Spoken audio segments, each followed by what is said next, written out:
দর্শক, একবার শান্ত হয়ে চিন্তা করুন তো, যে আমেরিকা সারা বিশ্বকে নিজেদের সামরিক শক্তির ভয় দেখিয়ে কবজায় রাখে, যাদের একটা ইশারাতে সরকারগুলোর পতন ঘটে যায়, সেই আমেরিকার কোটি কোটি ডলারের অত্যাধুনিক সামরিক বিমান যদি হুট করে আকাশ থেকে খসে পড়ে, আর শুধু তাই নয়, যেই এয়ারক্রাফট ক্যারিয়ারকে বলা হয় মার্কিন নৌবাহিনীর ভাসমান শহর, আমেরিকার অহংকারের সবচেয়ে বড় প্রতীক, সেটা যদি মাঝ সমুদ্র থেকে উল্টো পথে পালাতে বাধ্য হয়। আজকের প্রথম বড় ব্রেকিং, ইরাকের আকাশে আমেরিকার মাল্টি মিলিয়ন ডলারের KC-135 স্ট্র্যাটো ট্যাঙ্কার ক্র্যাশ করেছে। আমেরিকা বলছে যান্ত্রিক ত্রুটি, কিন্তু ইরান বলছে আমরা আকাশ থেকে টেনে নামিয়েছি। দ্বিতীয় চমকে দেওয়া খবর, ওমান উপসাগরে আমেরিকার বিশাল এয়ারক্রাফট ক্যারিয়ার USS আব্রাহাম লিঙ্কনের উপর ভয়ঙ্কর হামলার দাবি উঠছে। পশ্চিমা মিডিয়ার বয়ান আর পেন্টাগনের দাবির মধ্যে বিশাল ফাঁকফোকর তৈরি হয়েছে। তৃতীয় এবং সবচেয়ে গুরুত্বপূর্ণ পয়েন্ট, এই পুরো ঘটনার পিছনে ইরানের সুপ্রিম লিডারের আসল মাস্টার প্ল্যানটা কি?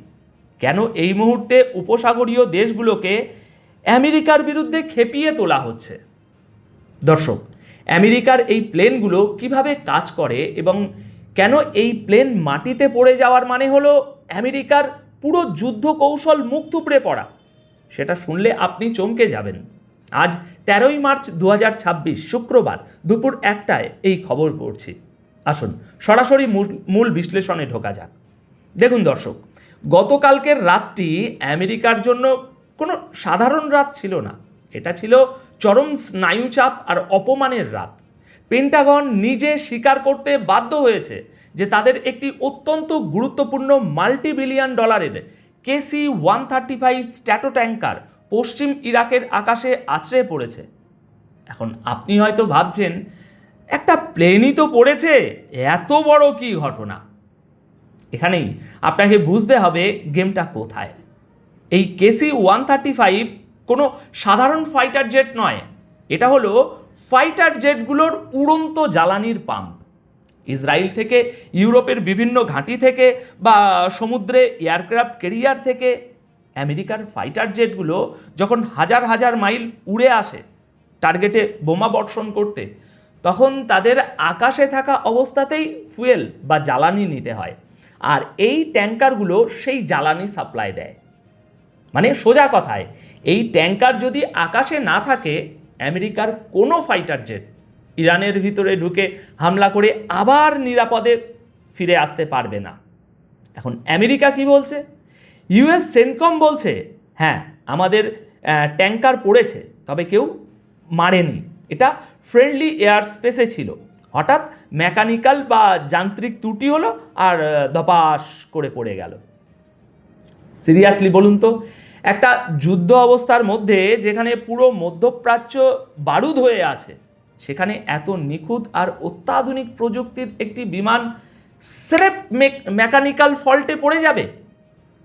ওয়েস্টার্ন মিডিয়া তাদের পাঠকদের বোকা ভাবতে পারে, কিন্তু আমরা যারা গ্লোবাল পলিটিক্স নিয়ে কাজ করি তারা জানি এর পেছনের সত্য কী।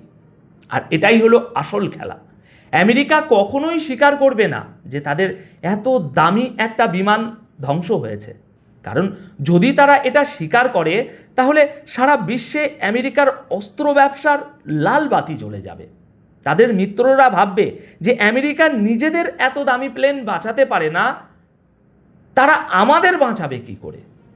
অন্যদিকে ইরান বলছে, আমরা এই বিমানটিকে আমাদের অত্যাধুনিক অ্যান্টি এয়ারক্রাফট ডিফেন্স সিস্টেম দিয়ে টার্গেট করে নামিয়েছি। এমনকি তাদের দাবি তারা আমেরিকান পাইলটকেও আটক করেছে। হ্যাঁ, যদিও পাইলট আটকের বিষয়টি এখনও পুরোপুরি প্রমাণিত নয়, কিন্তু 5 জন ক্রু মেম্বার নিখোঁজ হওয়া এবং আকাশে আমেরিকান চিনুক হেলিকপ্টারের এই পাগলের মতো টহল দেওয়া, এগুলো প্রমাণ করে যে ওখানে বড়সড় একটা ধ্বংসলীলা কিছু না কিছু হয়েছে।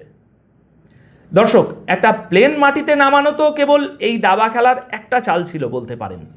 আমেরিকা হয়তো ভাবছিল এটাই তাদের জন্য সবচেয়ে বড় দুঃস্বপ্ন, কিন্তু এরপর সমুদ্রের বুকে USS আব্রাহাম লিঙ্কনের সাথে যা ঘটল, তা পেন্টাগনের ঘুম হারাম করে দিয়েছে। চলুন দেখি আসল মাস্টার স্ট্রোকটা কোথায় মারা হয়েছে। দেখুন, আমেরিকার ক্ষমতার সবচেয়ে বড় প্রদর্শনী হলো তাদের এয়ারক্রাফট ক্যারিয়ার। যখনই দুনিয়ার কোথাও কোনো সমস্যা হয়, আমেরিকান প্রেসিডেন্টরা সবচেয়ে আগে জিজ্ঞাসা করেন আমাদের এয়ারক্রাফট ক্যারিয়ার কোথায়। ইউএসএস আব্রাহাম লিঙ্কন তেমনই একটা ভাসমান দানব, যা আরব সাগরে ওমানের কাছাকাছি জায়গায় কোথাও একটা মোতায়েন করা হয়েছিল ইরানকে ভয় দেখানোর জন্য।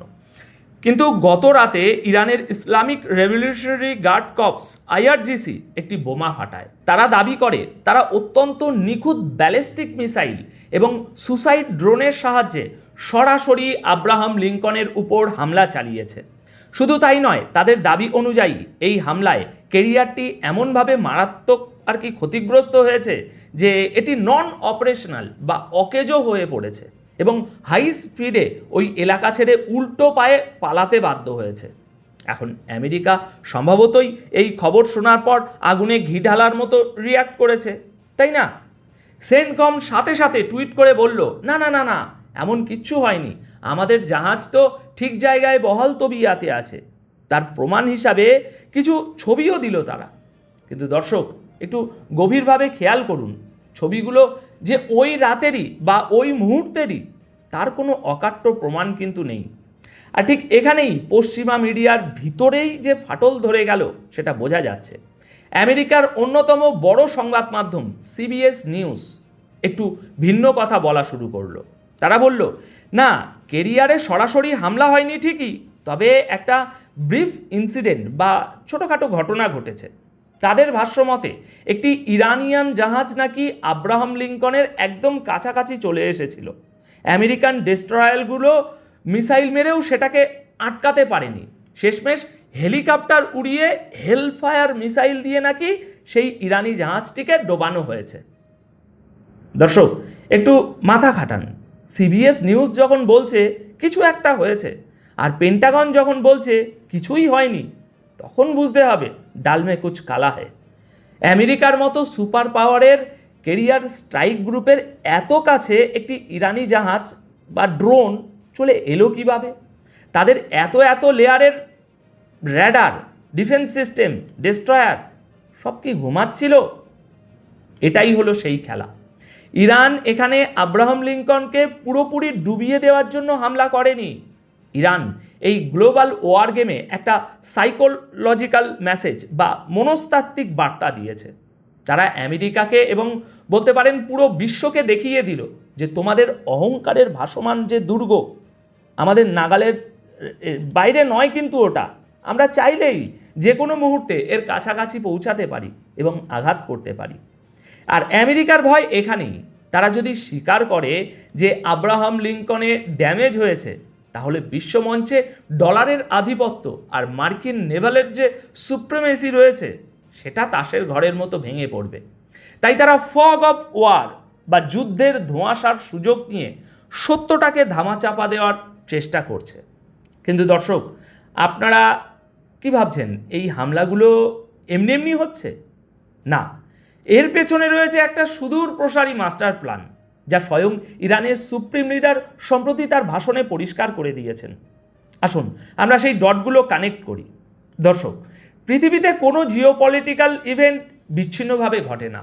প্রতিটা ঘটনার পিছনে একটা চেন রিয়াকশান থাকে।